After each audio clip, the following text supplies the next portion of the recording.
ॐ लंबोदरं परम सुंदरमेकदन्तं पीताम्बरं त्रिनयनं परमं पवित्रम् उद्यद्दिवाकरनिभोज्ज्वलकान्तिकान्तं विघ्नेश्वरं सकलविघ्नहरं नमामि।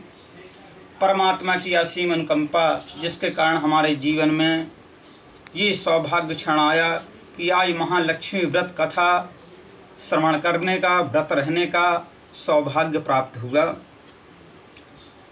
एक समय की बात है कि महर्षि व्यास जी का आगमन है जो हस्तिनापुर में होता है। महाराज जैसे ही हस्तिनापुर में आए तो यह सुनकर धृतराष्ट्र और गांधारी ने उनको बड़ा स्वागत किया, अपने राजमहल में ले गए।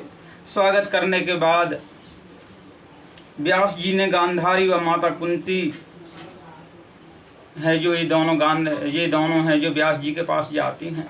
व्यास जी बहुत से आख्यान बता रहे थे। उसी समय गांधारी और माता कुंती ने कहा, हे प्रभु, आप हमको कोई ऐसा उत्तम सरल व्रत बतलाइए जिसके प्रभाव से हमारे यहाँ की राज्य लक्ष्मी है जो स्थिर रहे, क्योंकि लक्ष्मी को चंचला कहा गया है महाराज। कुछ समय रहती है, इसके बाद चली जाती है।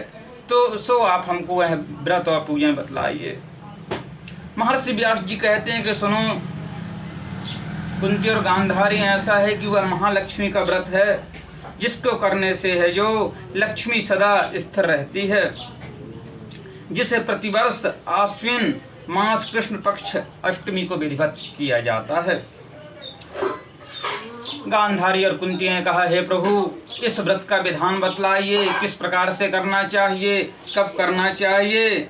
कहा कि अष्टमी के दिन सुबह मन में व्रत का संकल्प कर किसी पवित्र जलाशय में जाकर स्नान करके स्वच्छ वस्त्रों को धारण करे।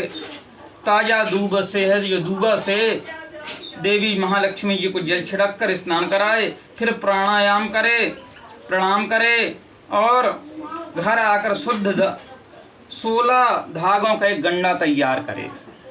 प्रतिदिन है जो एक एक गांठ उसमें लिख लगाए। इस प्रकार 16 दिन तक 16 गांठ का गंडा तैयार कर आश्विन माह कृष्ण पक्ष अष्टमी को व्रत रहकर मंडप बनाकर चंदेवा तानकर उसके नीचे है जो मिट्टी का एक हाथी बनाए, उस पर हाथी के ऊपर महालक्ष्मी जी की प्रतिमा स्थापित कर तरह तरह के पुष्पमालाओं से लक्ष्मी जी व हाथी का पूजन करे, अनेक अनेक प्रकार के प्रसाद नैवेद्य इत्यादि अर्पण करे।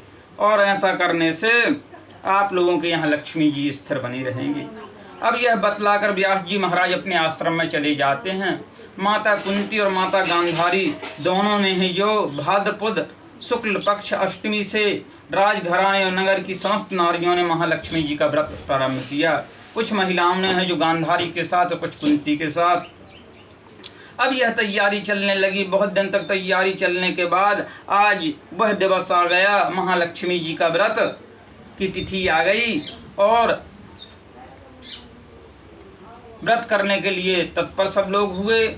किंतु आज माता कुंती उदास बैठी हुई थीं। उसी समय और वहाँ पर एक और देखते हैं, राजमहल में बड़ी खुशियाँ मनाई जा रही थीं। उसी समय की बात है कि 5 पांडव वहाँ आए। महाराज युधिष्ठिर, अर्जुन, भीम, नकुल, सहदेव वो आए और अपनी माता को उदास देखा। कहा, हे माता, आप उदास क्यों हैं, क्या कारण है। माता ने कहा कि हे पुत्र, आज जाति अपमान हुआ है। बाहर हमारा अपमान हो जाए तो हम स्वीकार कर सकते हैं, लेकिन आज हमारे परिवार में, हमारे घर में ही हमारा अपमान हो गया है, जिसके कारण हमारा हृदय बहुत व्याकुल है। अर्जुन इत्यादि पांडवों ने कहा, माता बताइए तो क्या बात है।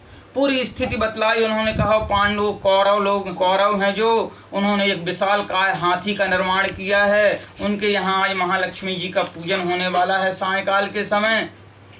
सबको तो बुलाया है लेकिन मेरे को नहीं बुलाया, यह बहुत दुख की बात है। तब अर्जुन ने कहा, माता, क्या वह पूजन हमारे यहाँ नहीं हो सकता। माता ने बताया, कुंती ने कि बेटा, पूजन तो हो सकता है लेकिन वो 100 बालक हैं, थोड़ी थोड़ी मिट्टी भी लेके आए हैं तो विशाल हाथी का निर्माण किया है और तुम लोग 5 हो। तब अर्जुन ने कहा, आप किसी प्रकार की चिंता ना करें, हम इंद्र का ऐरावत नाम का वह हाथी है जो उसको यहाँ बुलाएंगे और उनके ऊपर लक्ष्मी जी को प्रतिष्ठित कर उनका पूजन करेंगे। कहा, ठीक है। उसी समय एक पत्र लिखा अर्जुन ने और इंद्र को प्रेषित किया कि ऐरावत आपका है जो पूजनीय है, हम मृत्यु लोक में उसका पूजन करना चाहते हैं, आप उसको भेज दीजिए। इंद्र ने जैसे ही वो पत्र पढ़ा तो बड़ा आश्चर्य में कि मृत्यु लोक में कौन ऐसा प्राणी है जिसने अपने तीर के द्वारा है जो हमको पत्र प्रेषित किया है। कहा कि इंद्र ने पत्र पढ़ा और कहा यह तो ठीक है, किंतु इंद्र ने दूसरा पत्र लिखा उसके बाद कि मार्ग नहीं है किसी प्रकार से मृत्यु लोक में आने के लिए, तो मेरा ऐरावत है जो कैसे आएगा। और जब यह बात अर्जुन को मालूम हुई तो अर्जुन ने अपने बाणों से है जो मार्ग का निर्माण किया स्वर्ग लोक से मृत्यु लोक तक। वहाँ पर बतलाया कि इंद्र ने अपने सारथी को कहा कि ऐरावत को तैयार करो, और ऐरावत को सुंदर तैयार किया गया। और तैयार करने के बाद है जो सोने की पालकी उसके ऊपर रखी गई, अनेक प्रकार के घुंघरू उसके पैरों में बांधे गए, मस्तक पर मुकुट लगाया गया। और यहाँ पर क्या हो रहा है कि माता कुंती ने भी नगर में ढिंढोरा पिटवा दिया कि आज हमारे यहाँ ऐरावत आने वाला है, इंद्रदेव का इंद्रलोक से उसका पूजन होना है। अब वहाँ पर जो महिलाएं गई थी गांधारी के यहाँ पूजन करने के लिए, वो सभी लौट के आ जाती हैं कि अरे जब सही का हाथी आ रहा है तो कोई मिट्टी के हाथी का पूजन क्यों करेगा। सब लोग अपनी थाल ले लेकर आ गईं और सब कतारबद्ध खड़ी हो गईं। और यहाँ पर नगर में है जो अनेक प्रकार के चौक पुरवाए गए। सायंकाल का समय घुंघरू की आवाज़ बज रही है इस प्रकार से, और बतलाया कि ऐरावत आ रहा है। ऐरावत जैसे ही यहाँ पर आया तो चौक पर उसको खड़ा किया गया, फिर अनेक प्रकार के से स्नान करवाया गया। स्नान करने के बाद है जो अनेक प्रकार के मिष्टान प्रसाद इत्यादि उसको अर्पित किया गया। और इनके पुरोहित धौम्य द्वारा पुण्याह वाचन, स्वस्ति वाचन इत्यादि करके उसका पूजन किया गया। पूजन के पश्चात है जो आज सभी महिलाओं ने हैं, सभी स्त्रियों ने अपने जो वह गंडा तैयार किया था उसकी 16वीं गांठ लगाई, और 16वीं गांठ लगाने के बाद उनका यह पूजन हुआ।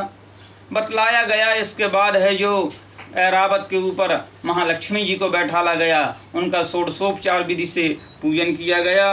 और फिर सभी लोगों ने नगर में हर्ष मनाया, प्रसाद ग्रहण किया। इस प्रकार जो स्त्रियां महालक्ष्मी का व्रत करती हैं उनके यहाँ लक्ष्मी जी की कृपा हमेशा रहती है और लक्ष्मी स्थिर रहती है।